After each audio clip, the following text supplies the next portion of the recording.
నమస్తే, welcome to SR6 news. Mancherial జిల్లా చెన్నూరులో 3 రోజుల నుండి ఎడతెరిపి వర్షాల నేపథ్యంలో భాగంగా ఈ రోజు చెన్నూరు పట్టణంలో శిథిలావస్థలో మరియు కూలిపోయే దశలో ఉన్న ఇండ్లను మున్సిపల్ కమిషనర్ గంగాధర్ పర్యవేక్షించారు. 12వ వార్డు మరియు 5వ వార్డులో కొన్ని ఇండ్లను గుర్తించి ఆ ఇంటికి సంబంధించిన వారిని సురక్షిత ప్రాంతాలకు లేదా వారి బంధువుల ఇంటికి వెళ్లేటట్టు తగిన సూచనలు మరియు అవగాహన కలిగించారు. ఈ కార్యక్రమంలో మున్సిపల్ సిబ్బంది పాల్గొన్నారు.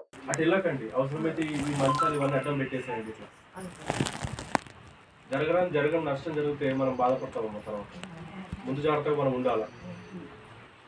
ఇది ఎవరు వాడాలి? నువ్వు ఇది ఇన్సూర్ చెయ్యి.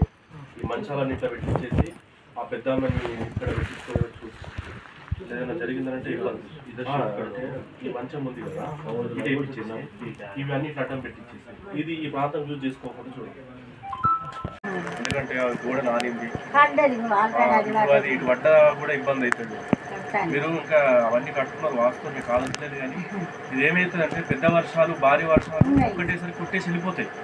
కానీ ఈ ముసురు అనేది కంటిన్యూ కొట్టేసరికి గోడలు నానేసి ఎప్పుడు పడుతుంది తెలియదు మనకు. మీరు ఒక 3 రోజులు వేరే దగ్గర ఉండండి. ఈ ఇంట్లో ఉండనీయకూడదు. ఇంట్లో సావని చెప్పేసి మధు మీరు ఉండనీయకి మీరు చెప్తే